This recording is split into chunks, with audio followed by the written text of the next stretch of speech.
The Xantari Alliance was a vast, ancient galactic empire with superior technology, but they had grown stagnant and complacent. Scout Fleet 7, commanded by Admiral Kryler Vorn aboard the flagship Nebula's Eye, had been dispatched to observe a newly emerging high-potential species on planet Sector 7G, Earth. The Xantari were particularly interested in the decentralized neural network architecture and unique quantum data processing capabilities that their long-range sensors had vaguely detected. They viewed Earth as a potential technology incubator, ripe for exploitation. Alex Renner was an exceptional cybersecurity programmer who worked independently, somewhat disillusioned with major tech corporations. He maintained a personal laboratory with powerful custom-built computer systems and routinely monitored unusual network activities across the global spectrum as a hobby. His apartment in Seattle was more like a technological fortress, filled with servers, custom hardware, and multiple displays showing various data streams and security analytics. Using advanced cloaking technology, the Xantari began passive network reconnaissance, collecting metadata from Earth's digital infrastructure. They encountered complex, self-learning security layers, different from the logical systems they typically dealt with. Admiral Vorn, under pressure from the Xantari Supreme Command and confident in their technological superiority, viewed these merely as sophisticated but surmountable automated systems.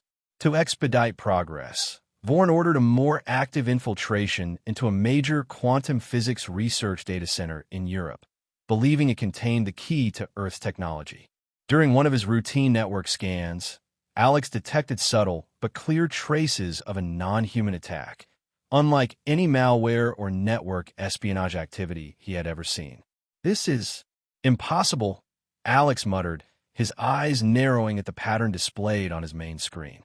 The data showed intrusion attempts using protocols that didn't match any known signature. The attack vectors were changing in real time, adapting to the security responses, but in patterns that seemed almost alien in their mathematical precision. Alex tried alerting national security agencies, but was either ignored or dismissed as paranoid. The NSA analyst he managed to reach simply laughed when Alex suggested the possibility of non-Earth origin cyber threats. Convinced the threat was real and imminent, Alex decided to act on his own, using his personal system and known backdoors to track and analyze the intruders. "If no one believes me, I'll handle this myself," he said, cracking his knuckles before diving into what would become the most challenging cybersecurity battle of his life. Aboard the Nebula's Eye, senior technical specialist Lyra reported unexpected difficulties. Earth's network was responding in a chaotic but effective manner, constantly changing structure, generating fake data, and creating complex logical traps. As she watched her team struggle with these defenses, Lyra began to feel uneasy about the true nature of this system. "Admiral," Lyra said during their daily briefing, her voice carefully controlled, "this network architecture exhibits characteristics that go beyond automated defenses. The adaptations are creative. I'm beginning to wonder if we're dealing with active intelligence rather than just sophisticated algorithms." Vorn dismissed her concerns with a wave of his hand. "These primitives are at least several galactic generations behind our technology. Their systems are complex but ultimately predictable. Increase probing intensity on sectors 7 through 12. Alex was not only blocking attacks, but starting to fish for the intruders, creating honeypot environments to lure them into revealing more about their source code and operational methods. He began to understand the programming philosophy of the Xantari, powerful and logical, but rigid and lacking the ability to adapt to purposeful chaos.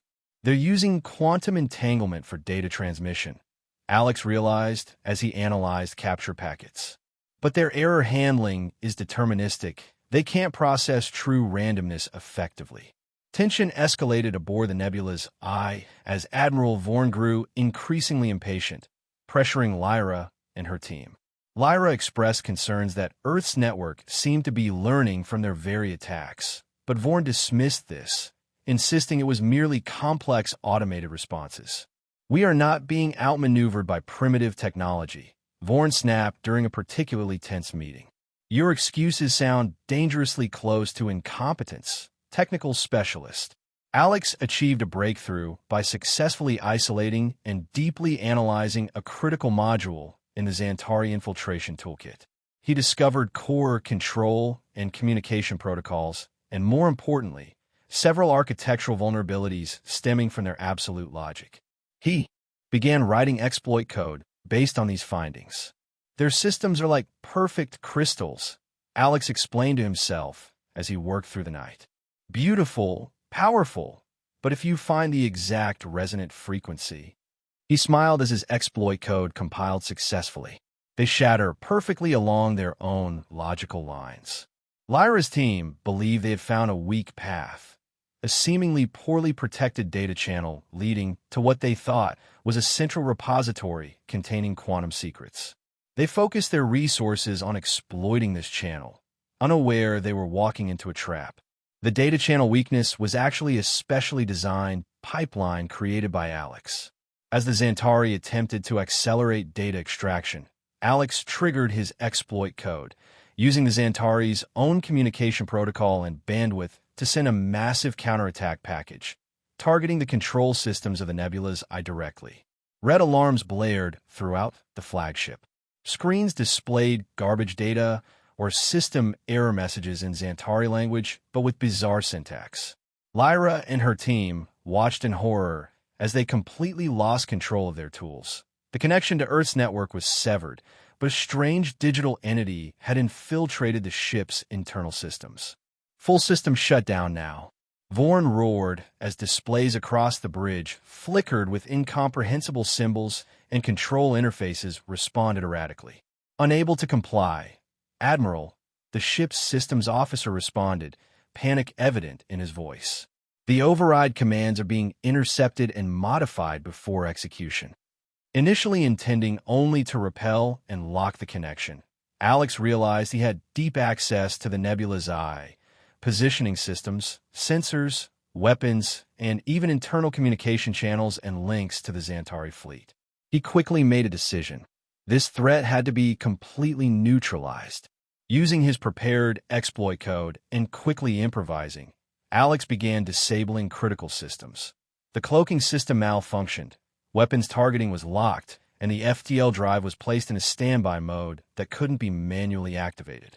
He left life support and basic communication systems operational.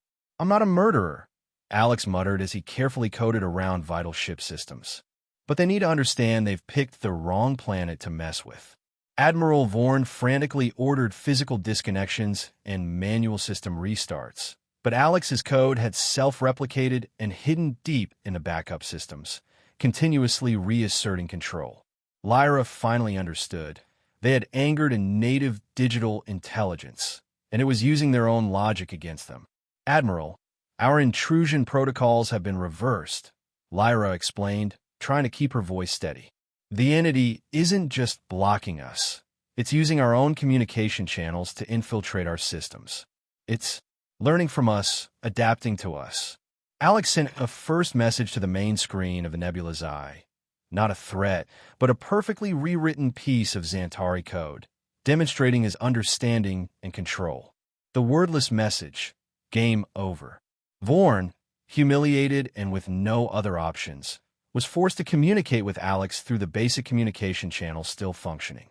Alex, anonymous, potentially using synthesized voice or just text, revealed he knew about the Xantari, their mission, and had accessed the ship's logs and technical data. "I know who you are, Admiral Vorn of the Xantari Alliance," Alex typed, the message automatically translating into the Xantari language on their displays. "I know why you're here, and I know what you plan to do to my world. The question is, what happens next?" News of the Nebula's eye being disabled by an unknown digital entity from Earth shocked the Xantari Supreme Command. They faced a dilemma.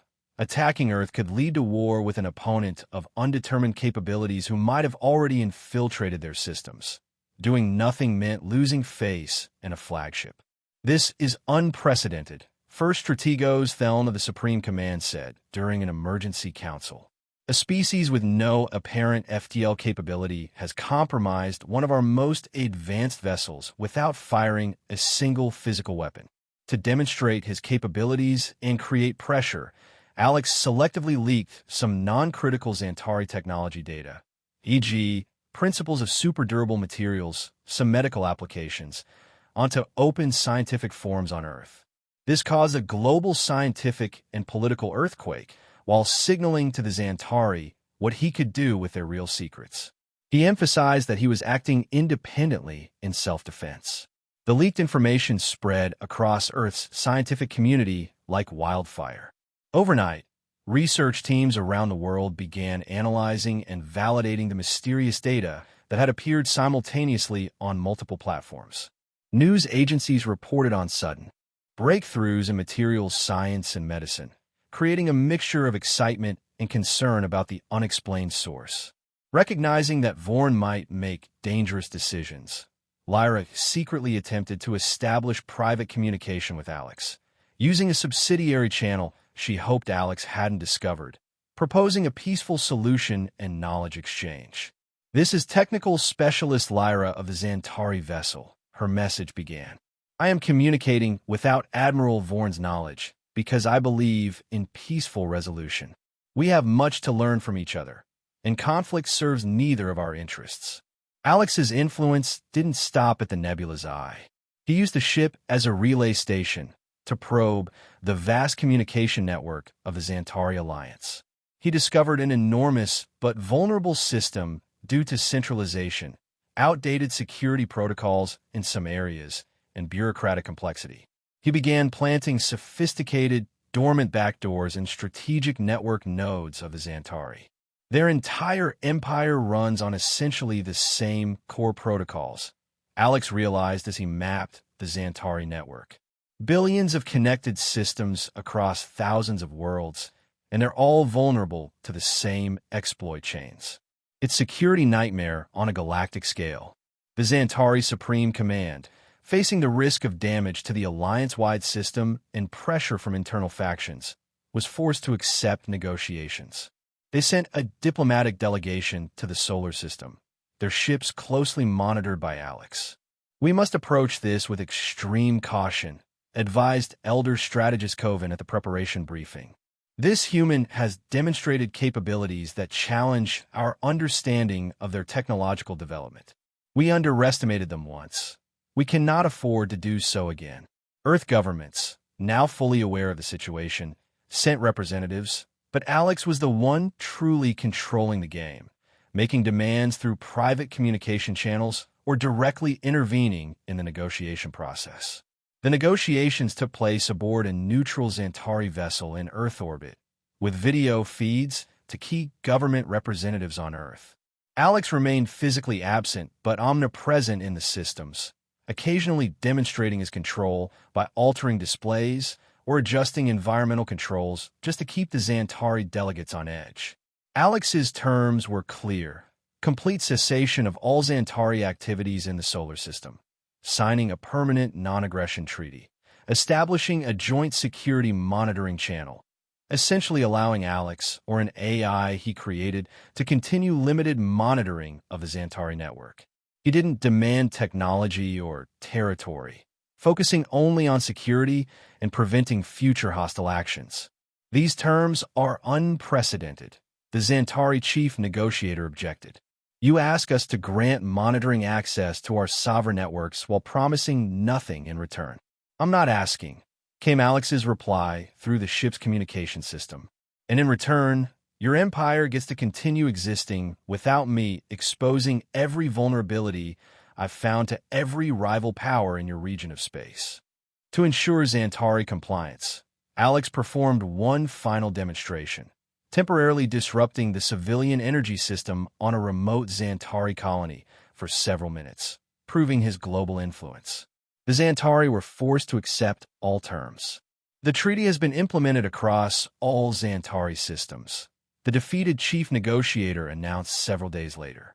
"Our vessels are withdrawing from your system as agreed. The monitoring protocols have been established according to specification." Alex withdrew active control from the nebula's eye, allowing it to depart, but the backdoors in the Xantari network remained. On Earth, he became an anonymous legend, the network phantom who saved the world. He continued to operate independently, monitoring global cyberspace and potential threats from space. The Xantari Alliance entered an era of cybersecurity reform and reassessment of its position in the galaxy. They accorded Earth a new respect, tinged with fear. Earth, though not fully ready, had officially entered the galactic stage, not with a fleet, but with the power of a human mind and infinitely adaptable source code. A new power order, based on digital supremacy, had been established. In his apartment in Seattle, Alex looked out at the night sky, now aware of what was really out there. His monitors still displayed the usual data streams, but one special screen showed a constantly updating map of Xantari network activity across thousands of worlds. His phone rang. Another government agency wanting his consultation on the alien technology that had mysteriously appeared in research facilities worldwide. Just another day at the office, he murmured to himself as he picked up the call.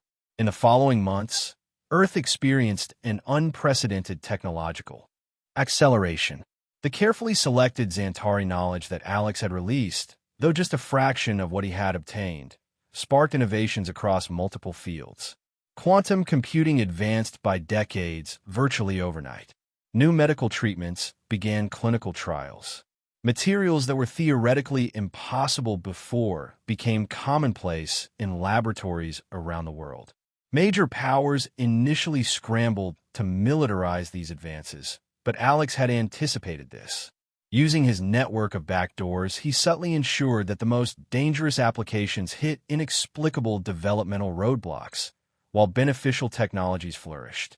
He became a silent guardian of Earth's technological evolution, ensuring it followed a path of progress rather than destruction. 6 months after the confrontation, Lyra returned to the solar system, this time on a small, officially sanctioned diplomatic vessel. She had been appointed as the first Xantari ambassador to Earth, partly due to her experience with the crisis, and partly because she had been the only senior officer to advocate for peaceful resolution from the beginning. "Your methods were extreme," she told Alex when they finally met in person at a secluded location, "but I understand why you felt they were necessary. Our initial approach was deeply flawed." Alex studied the alien before him. Humanoid, but clearly not human, with iridescent skin and eyes that reflected light differently than any terrestrial species. "Your entire civilization approached mine as if we were resources to be harvested." I responded accordingly.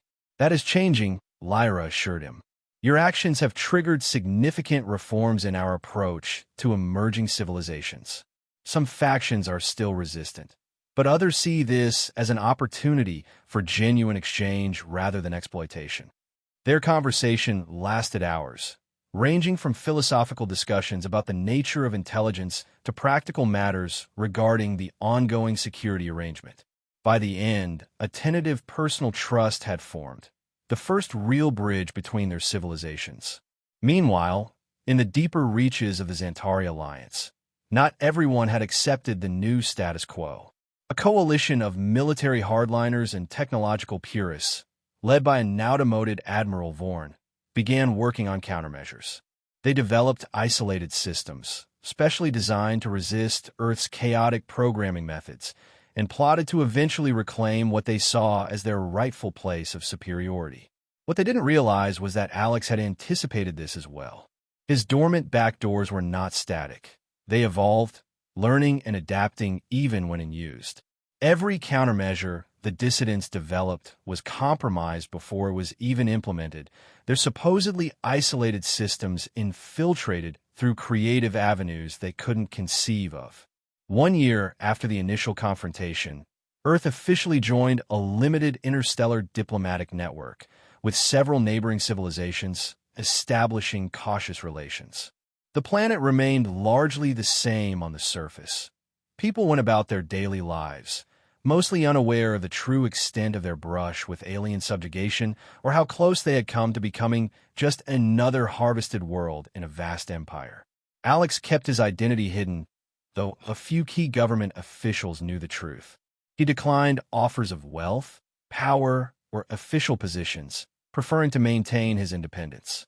His apartment remained his base of operations, though now supplemented with a few pieces of modified Xantari technology that made his monitoring capabilities even more effective. The galaxy is bigger and more dangerous than we ever imagined, he explained to Dr. Eleanor Wright, one of the few scientists he trusted enough to collaborate with, but also more vulnerable. Traditional warfare, ships, weapons, armies, that's the old way.